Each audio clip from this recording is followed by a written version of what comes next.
Hello बच्चों, देखिए अभी हम लोग क्लास 11 फिजिक्स में most very very important MCQ यानी ऑब्जेक्टिव क्वेश्चन आंसर को पढ़ेंगे, जो आपके आज क्लास 11 फिजिक्स झारखंड बोर्ड परीक्षा 2023 के लिए वरदान साबित होगी।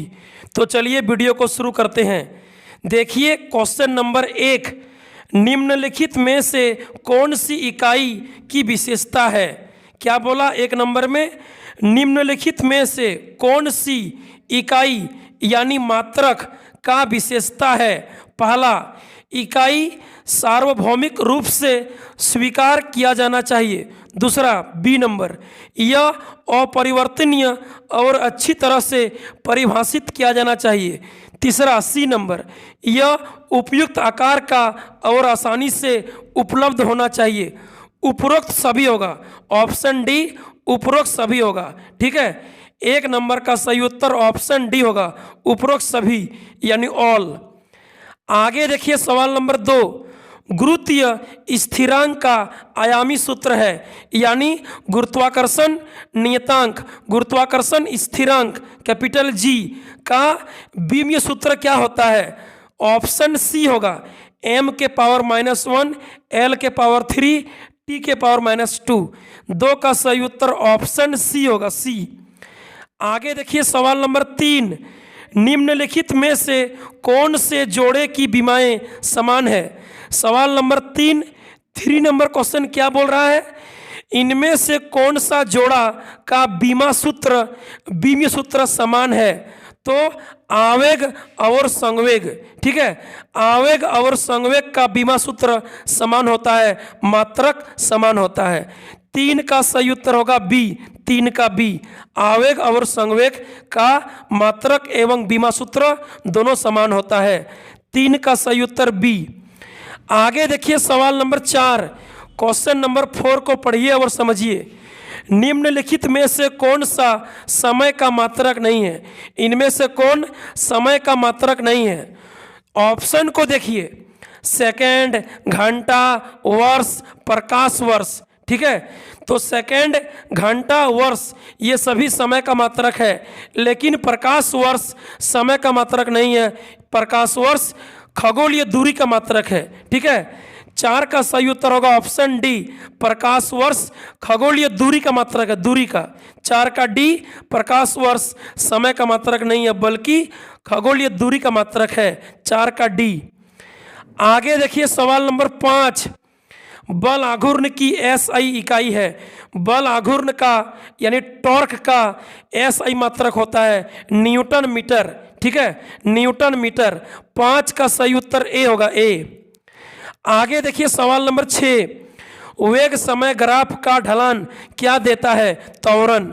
वेग समय ग्राफ का ढाल त्वरण देता है, त्वरण, यानी वेग समय ग्राफ का ढाल त्वरण के बराबर होता है। 6 का सही उत्तर सी होगा, 6 का सी।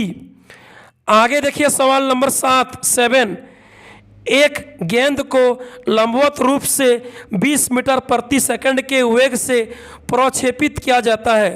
पहले 2 सेकंड में तय की गई दूरी ज्ञात कीजिए। तो आंसर होगा 20 मीटर। 7 का सही उत्तर ए, 20 मीटर।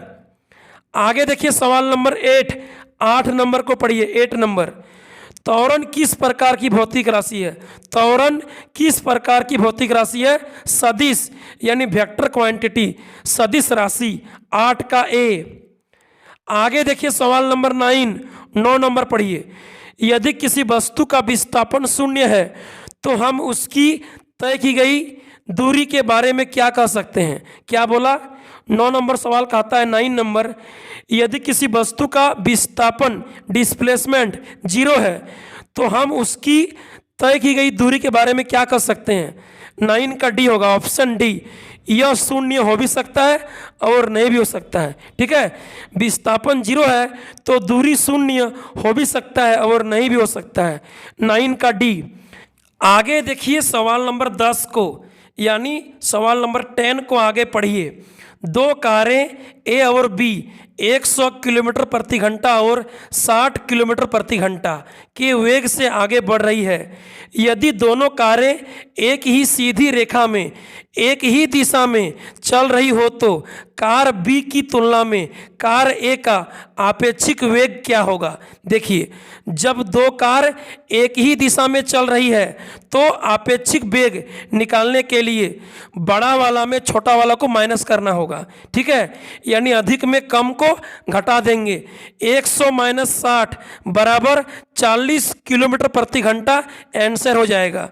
और जब दोनों कार एक दूसरे के विपरीत दिशा में चलेगा तो आपेक्षिक वेग निकालने के लिए दोनों को ऐड करना होगा, यानी 100 प्लस 60 160 किलोमीटर प्रति घंटा हो जाएगा। ठीक है, याद रखना होगा, जब एक ही दिशा का बात करेगा तो आपको माइनस करना है 100 माइनस 60 40, और जब दो अलग अलग विपरीत दिशा होगा तो प्लस करना है 100 प्लस 60 160। ठीक है, तो 10 नंबर में सवाल है कि यदि दोनों कारें एक ही सीधी रेखा में एक ही दिशा में चल रही है तो कार बी की तुलना में कार ए का अपेक्षिक वेग क्या होगा।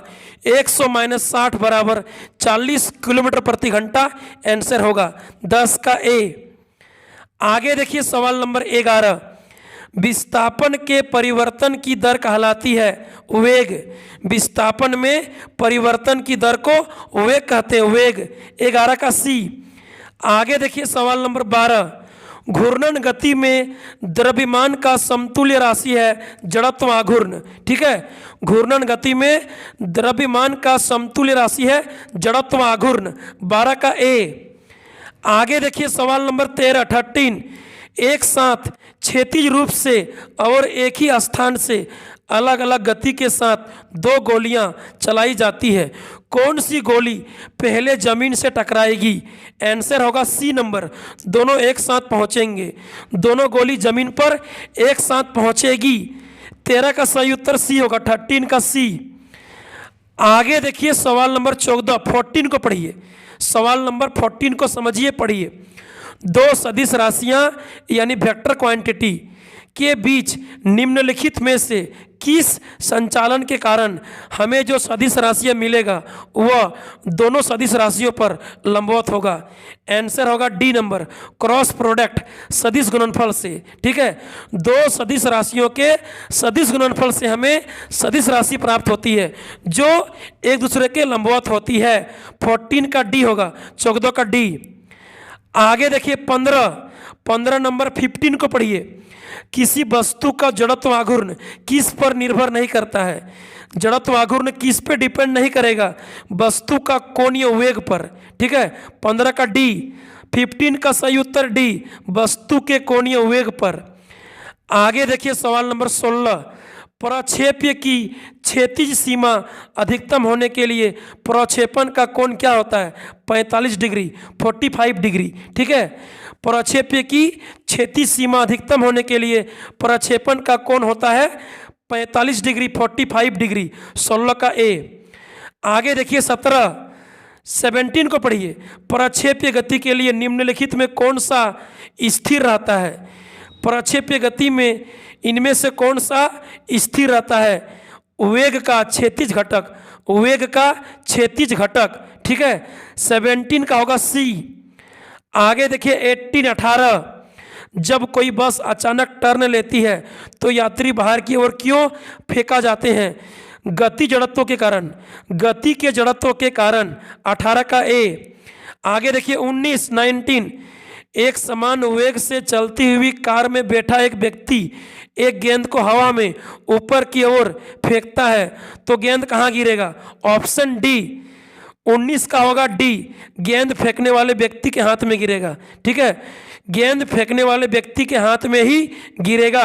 19 का डी। आगे देखिए अंतिम प्रश्न 20 नंबर सवाल को पढ़िए। 5 न्यूटन का बल 1 केजी द्रव्यमान के शरीर पर कार्य करता है तो शरीर का त्वरण क्या होगा। 5 मीटर पर सेकंड स्क्वायर। जब 5 न्यूटन का बल 1 केजी द्रव्यमान के शरीर पर कार्य करता है तो शरीर का त्वरण क्या होगा। 5 मीटर पर सेकंड स्क्वायर। 20 का ए।